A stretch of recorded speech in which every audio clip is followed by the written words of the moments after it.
Hello, and welcome to episode 86 of the Talk Witchcraft podcast. In this episode, Erica and I will be discussing the second astrological house. You're listening to Talk Witchcraft. On this podcast, we talk about witchcraft as a lifestyle and discover how to merge magic into your daily life. Every week, we'll demystify witchy topics like tarot, astrology, crystals, herbs, and more as you develop your personal brand of magic and create the life of your dreams. We're your hosts, the Mystic Sisters, Erica and Maggie.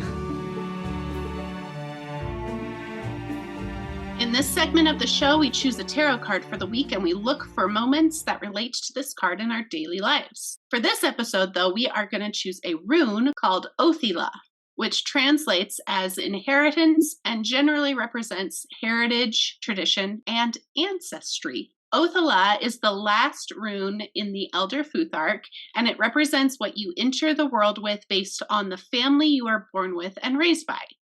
These are both physical inheritances of land or other physical property, but it also includes the traits and characteristics you inherit from your family.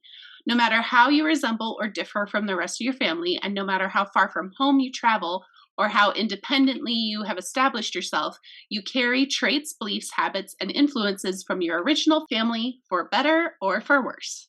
Othila is associated with wealth, as Erica mentioned.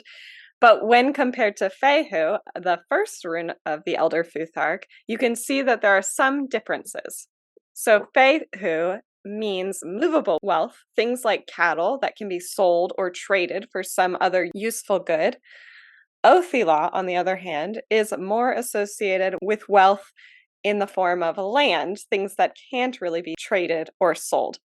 And this comes from a tradition in Scandinavia where the runes originate from, which is that family land can't be sold and it is instead passed down from one generation to the next. So this practice created a very strong community tie to the area and kept those cultural traditions in place. And those ties are represented in the shape of Othila. Now, Othila is also thought to represent the tension that can be found between balancing your inherited traditions and your current approach to life that has developed along your path. It is this rune of maintaining the status quo simply because this is the way things have always been done. As the world changes around you and you change within it, you will need to discover what is worth holding on to from your family and what you need to release so that you can live your best life physically, emotionally, and spiritually. So, Erica, do you have a story about any of these themes that are associated with Othila, such as inheritance, ancestry, or heritage? Do I have lots of stories? Same.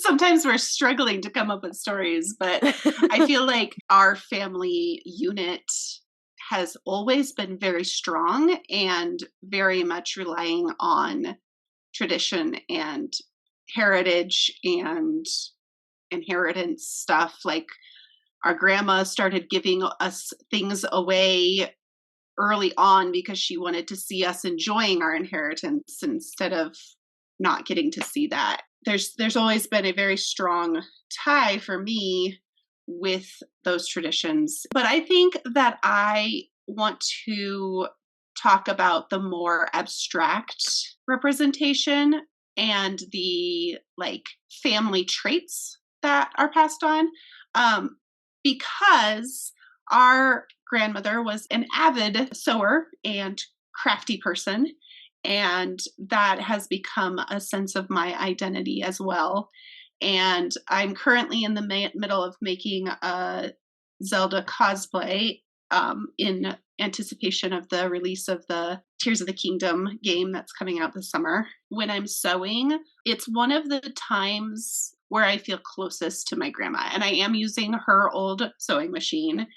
And there's a bittersweetness of, I wish I could ask her questions. I wish that I could show her what I was doing, but also knowing that because I inherited her sewing machine, there is a part of her there with me because of the sewing machine and because of those traits that I picked up for her. I also picked up a love of baking and cooking from her. That love of baking and being in the kitchen and sharing my love through the things that I cook definitely came from her as well. I love that.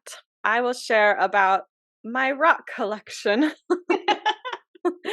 because I have a rock garden at our house, and I was just looking at them because, as I've mentioned on the podcast before, my husband and I are moving, and I was trying to remember which rocks were already in the rock garden when we bought the house and which ones were special ones that I added. And I was looking at them and remembering where I got them. And I realized that I have collection of rocks from both grandpas on both sides of my parents' dads, mom and dad's dads. Does that make sense? Yes. I use like way too many words to describe who these people are. From dad's dad and mom's dad. They both were very interested in rocks. Poppy, mom's dad, was a geology teacher, and he used to go on walks around their neighborhood after he retired. Well, before he retired, but then after was kind of, he'd be able to go on much longer walks. And on every walk he went on, he would collect a rock that he thought was interesting. And since he was a geologist, he knew a lot about like what kinds of rocks they are, and he knew where to look for specific rocks that he wanted to collect, and he'd bring them home and put them in his rock garden. And then when he passed away and they were selling their house, I told my mom the specific rocks that I wanted, and she put them aside for me and sent them. And then dad's dad, who we didn't have a name for because I actually didn't ever meet him, but he was a lapidary, I think is what you call it. Is that right? Do you know? I'm going to look at him. Lapidary. Yeah, you can call a person a lapidary. Okay. So he was a lapidary, which the dictionary says that that is relating to stones and gems and the work involved in engraving, cutting, or polishing them. He did that, and he had a whole bunch of rocks that he did this with, and dad has a lot of fond memories because this was a hobby that his dad picked up when he was retired and when dad was like the only kid still at the house. So he felt like that was a connection that he really had with his dad. And so then when this summer, or maybe last summer, I don't know, time is meaningless. We went to Uncle John's house and he had all the collection, and all the aunts and uncles and all the cousins on that side of the family went through the rock collection and were able to pick out some special pieces from that collection. Long story short, I have special rocks from both of my grandpas who both really enjoyed that hobby. I think that's really cool. And we were talking earlier during book club, Erica and I with our mom, about how when people own things, their energy goes into that thing, especially if you own it for a long time. I think that's also part of the meaning of this rune. It like goes beyond the thing. It's like that thing also is a part of the person, or that person becomes part of that thing, and then that gets passed down. So it's like a material object that you can use to remember that person more easily when you look at it. Shall we move on to our main topic for the week? Sure. Just as there are 12 zodiac signs, there are 12 astrological houses. So when you look at a horoscope or an astrology map, you will see a wheel of the zodiac signs and a wheel of the astrological houses. So the zodiac signs are fixed to a specific date each year, and the houses are fixed to a time in the day. And specifically, the first house is placed on the horizon at the time that you are looking at, and the other houses follow along behind around the earth in a circle, with the 12th house ending where the first house began. And each of the 12 houses in astrology represents a different area of life. They set the stage for the actors or the planets to play the roles assigned to them by the zodiac signs. So we are talking about the second astrological house today. And this house is associated with Taurus. As we're in Taurus season, it makes sense that we're talking about it. And because of that, it is also associated with security in the form of material matters, such as possessions and money, and emotional matters, such as self-worth and self-confidence. In terms of finances, the position of the planets and signs in the second house can provide insight into your ability to acquire wealth, resources, and security through the diligent application of effort and knowledge. It can also reveal the gifts that will help you and the obstacles you might face as you strive for financial success. In order to reach the state of wealth security that you desire, your second house can help you understand the way that you invest your time and energy and how you manage your resources effectively so that you can understand the gifts and obstacles that await you. And in terms of the emotional security, this house also speaks to your personal values, the way that you value different things. For example, your sense of worth and your self esteem are things that you place value on, the way that you value yourself. And in this way, it can also indicate your social interactions and how you rate yourself when you compare yourself with other people, or if you even do this, depending on its position. So these things reveal your capacity for creating a secure foundation in your self-confidence and in your relationship with other people. And now a word from our sponsor. Come one, come all to explore the stunning beauty of Sedona, Arizona. Surrounded by majestic red rock formations and sacred spiritual vortex sites, the southwestern desert oasis is a must-see destination for witches looking to get away from the hustle and bustle of everyday life and expand their metaphysical knowledge and power. Visit the famous Cathedral Rock or Bell Rock, where you can access powerful energy fields and perform rituals. Take part in an array of spiritual activities such as crystal healing, tarot readings, shamanic ceremonies, and more. While you're here, take in the breathtaking views of the surrounding national parks and visit the vibrant art galleries, boutiques, and restaurants for an unforgettable experience. So what are you waiting for? Come to Sedona to be enchanted by its natural and mystical beauty and power. Now back to your regularly scheduled programming. We're talking about the second house, and we're sharing what it means for each of the planets or celestial bodies to be placed in the second house in your natal chart. Will you start with the sun, Erica? When the sun is in your second house, the sun, as you remember, represents self-expression, the ego, and creativity. So having it in this position signifies a powerful sense of personal value and a strong belief in making an impact on the world. So people born with the sun in this house are likely to be proud of their accomplishments and be motivated by praise and adoration. You may also find your sense of self-worth is influenced by the way others perceive you. It could be helpful to learn how to separate your self-confidence from the praise you receive from others. As for the moon, which represents your needs, desires, your intuition, and what comforts you, it sort of contrasts the sun. If the moon is in your second house, you are more likely to find self-confidence through deep self-reflection and evaluation. It's not really that you don't care about what other people think of you, but it's much less of a factor when it comes to evaluating your self-worth.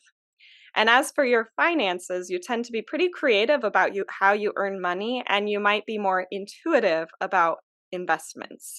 And this is the position of the moon in my natal chart. It is in the second house, and I do relate to this. In order to feel confident in myself, I do feel like I have to reflect a lot and kind of weigh what is worth valuing in myself. And I think I do that with things as well. It takes me a long time to let go of things because I attach so much sentimental value to everything that passes through my hands. It could result in some sort of like hoarder tendencies if this is your moon, because it's hard to let go of things because you feel like you have to do some reflection with everything that you're trying to let go of. If Mercury is in the second house, Mercury is the planet of communication and curiosity, thought processes, and what you like to talk and learn about. So this placement is synonymous with diversifying your assets. If you have Mercury in the second house, you likely have multiple sources of income that change regularly. And you also likely have a good understanding of how money is moving in your life and are good with budgeting and being resourceful. But you can just as easily lose interest and become careless and impractical. So your sense of self-worth is very logical. Venus is the planet of romance, fashion sense, what brings you pleasure, and what you will spend money on. If Venus is in your second house, your self-worth will be dependent on your financial stability and the possessions you surround yourself with. You likely spend money on clothes and jewelry and interior decorating, but you're also a good bargain hunter who loves to haggle for the best price in order to accommodate this luxurious taste. Mars is the planet of your instincts, your turn-ons, the things you lust over, what drives you and your motivations, and what you'll fight for and about. So if Mars is in your second house, you like a little competition when it comes to earning money, and you may be a gambler or a risky investor. You tend to have a strong drive to reach your financial goals, and you don't stop until you get there. So, in terms of your self worth, you are more likely to do things that make you feel good about yourself. Jupiter is the planet of luck, inspiration, adventure, risk taking, and what you like to learn about. For those with Jupiter in the second house, making money seems to come naturally.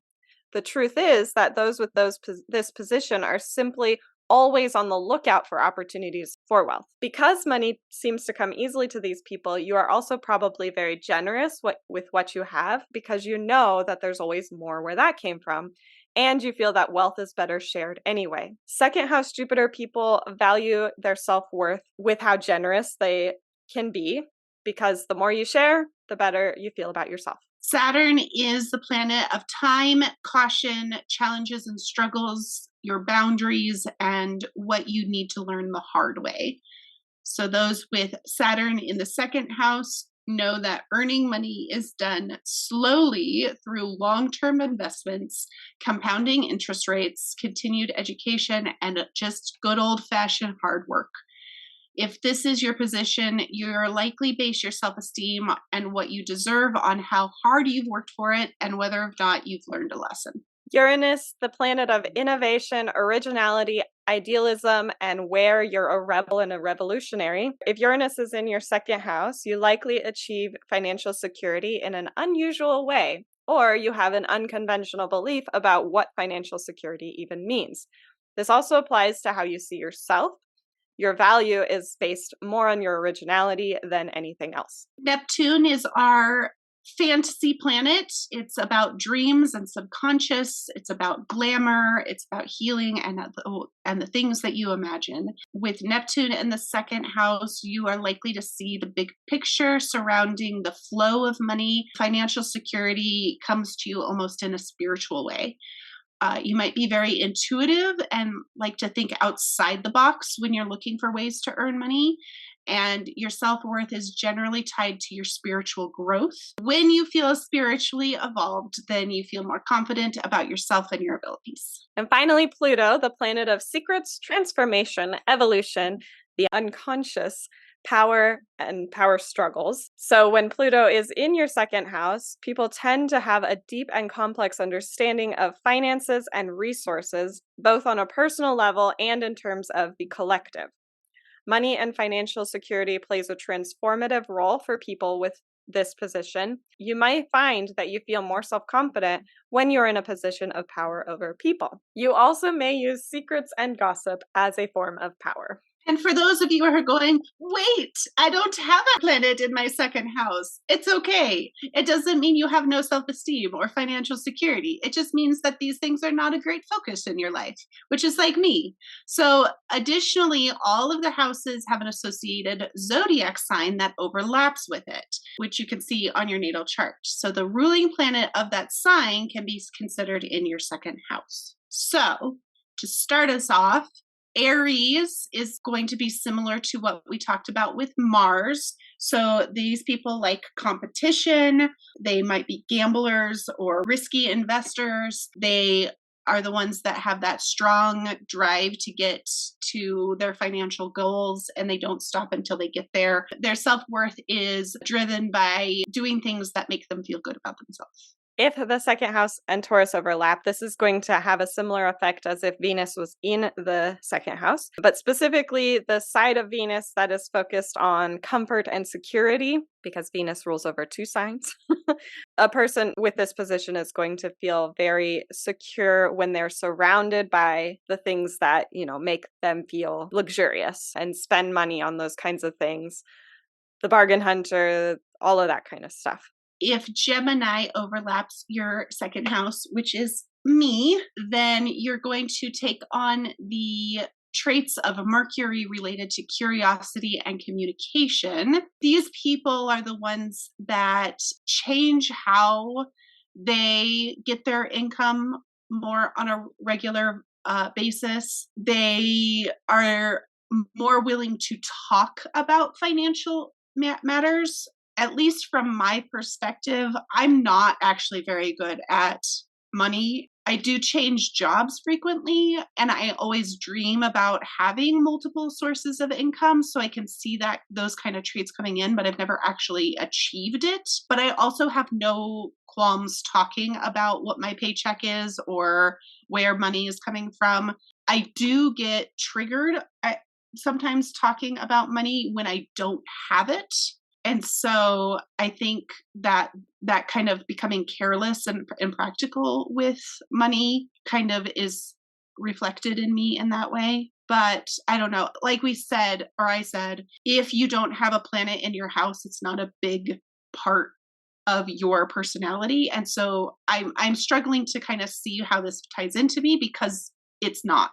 I like money is what it is, and if I have it, I have it, and if I don't, I don't, and I figure it out. So maybe that's some Mercury logic coming in. I don't know. Yeah. For Cancer, this is going to be similar to the moon, which, as we talked about, is a person who is very like intuitive about investments. They value themselves and things in general with like a deep reflection on it. There's a lot of thought put into how they value things. If Leo is in your second house, then you're going to take on the traits of the sun. So these are the people that are very proud of their accomplishments, and they're motivated by praise and adoration that can impact their self-worth. So it's really important to figure out if your confidence is your confidence in yourself, or if it's coming from the people who have given you praise. Then we have the other side of Mercury in Virgo, which is all about logic and organization. So for that, it's going to be similar if, like I said, the logical side of Mercury is there, which means somebody who's very like practical in how they're investing. They're very good with budgeting and making a plan and being resourceful about it. And the same with their sense of self. It's very logical. There's not much emotion attached to it. It's just like, here are the facts about me, and here's what's good and here's what's bad, and that's that. If you have Libra in the second house, then you'll take the traits of Venus that relate to love and beauty. And so these are people who like to spend their money on things that are beautiful and things that make them look like they have wealth. Their self-worth is then related up to how people love them and how they express their love. Scorpio in the second house is similar to Pluto in the second house. And I also have Pluto in my second house, which I didn't mention before also, but apparently I'm a power hungry, gossipy secret monger, which actually isn't too far off. So anyway, so this is the person who, money is very transformative. They very complex understanding of the role of money in the world and finances, like the collective big picture of it all. If you have Sagittarius in your second house, you'll take on the traits of Jupiter, which is the generous spirit when it comes to wealth. They like to give away their wealth because they know more is coming, and the more they share, the better they feel about themselves. Capricorn in the second house is similar to Saturn in the second house. The person who believes in hard work, puts in the effort, long-term investments, compounding interest, all the tried and true methods of earning money, and additionally, the tried and true methods of building self-esteem. This is like the hard work builds character type person. Aquarius will take on the traits of Uranus. Again, this is about being a rebel. So they're going to try and find financial security in unusual ways, in new and untried ways. It's much the opposite of Saturn. They have unconventional thoughts about what finances and what financial security looks like and what it means and how to achieve it. And they value their originality. It's interesting saying that Uranus is the opposite of Saturn, because I always did find it weird that Saturn ruled over Aquarius before Uranus ruled over Aquarius, because they don't really fit. And it makes much more sense for Uranus too, because they are very, very different. All right, and then the last one is Pisces in the second house is very similar to Neptune. Again, this is the fantastical planet. So the same thing with the sign. Pisces is the dreamy, intuitive sign. So this is a person who has their spiritual growth is very much tied to their self-worth, self-esteem, and also the way that that person makes money and sees money. Money becomes almost like a spiritual thing rather than like a concrete thing. It's an abstract spiritual idea. This episode is brought to you by emerald. Emerald is green in color. It would be weird if it wasn't. It is a small, bright gemstone or larger, cloudy crystal. Gem quality is expensive, but unpolished emerald is readily available, and it is sourced in India, Zimbabwe, Tanzania, Brazil, Egypt, and Austria. Emerald is a passive stone that corresponds with Earth and fire, as well as Venus and Mars and Taurus and Aries. It is most used for witchcraft, for prosperity magic, for hope magic, and for healing. But there's a long list of things that it is associated with: psychic awareness, tranquility, peace, divination, love and friendship, protection, and understanding. So you could use emerald in witchcraft by meditating with the stone and visualizing prosperous energy charging the stone. And then you could place that charged stone near a window or door to invite abundance into your home. You could do this process with any of the potential uses for emerald as well. That's just one example. But you could also use emerald for a love spell, maybe with a love satchel with other love materials, and use it to attract a soulmate or to strengthen an existing relationship. But any way that you would use a crystal for witchcraft, whether it's a candle spell, a spell bag, or anything else, you could use emerald in that way for any of these magical uses. So next week, we will be looking at our lives through the lens of the tarot card Temperance. Temperance is a card that is all about self-control, compromise, moderation, and virtue. It's all about harmony and understanding. It's the idea of moderation in everything, healing energy, all sorts of things. So we'll be looking at those themes and more when we come back. If you have a story about temperance that you would like to share with us, please send us a voicemail to welisten@talkwitchcraft.com. You can find out more about this episode by going to mumblesandthings.com/blog/086. Join us next week when we talk about Venus, Aphrodite, and Frigg, Freya. Make sure that you subscribe so that you are notified about each new episode. And to help other witches find this show, please leave a 5-star review wherever you listen to podcasts. You can also find us on Instagram @mumblesandthings. And if you have any other tips to add, tell us about it in the Talk Witchcraft forum in the Mumbles Academy community. And don't forget to share this episode with your witchy friends and followers. Thanks for listening. Goodbye. Goodbye.